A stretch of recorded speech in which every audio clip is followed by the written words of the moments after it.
Awit, ika-86 na kabanata. Dalangin upang tulungan. Sa aking dalangin, ako'y iyong dinggin. Tugunin mo, Yahweh, ang aking pagdaing. Ako'y mahina na't wala nang tumingin. Yamang ako'y tapat, ingatan ang buhay.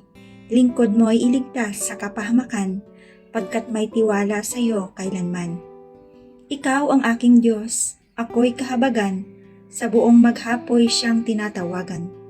Yahweh, ang lingkod mo'y dulutan ng galak, sapagkat sa iyo ako tumatawag. Mapagpatawad ka at napakabuti, sa dumadalangin at sa nagsisisi. Ang iyong pag-ibig ay mananatili.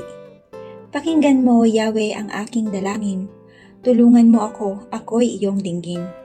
Dumaraing ako kung mayroong bagabag, iyong tinutugon ang aking pagtawag. Sa sino mang Diyos wala kang kawangis, sa iyong gawain walang makaparis. Ang lahat ng bansa na iyong nilalang, lalapit sa iyo at magbibigay galang, sila'y magpupuri sa iyong kabutihan. Pagkat ikaw lamang ang Diyos na dakila, na anumang gawin ay kahanga-hanga. Ang kalooban mo'y ituro sa akin, at iyon ang tapat na aking susundin.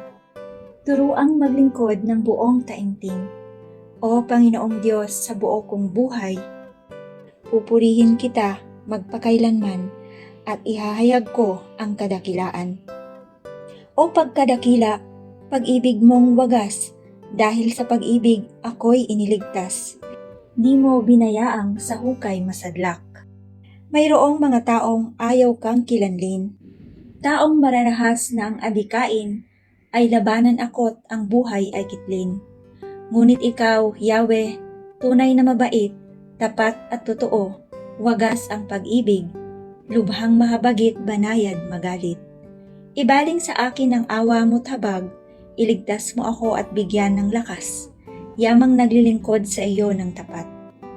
Pagtulong sa akin iyong patunayan, upang mapahiya ang aking kaaway, kung makita nila iyong katibayan, na ako'y inaliw mo at tinulungan.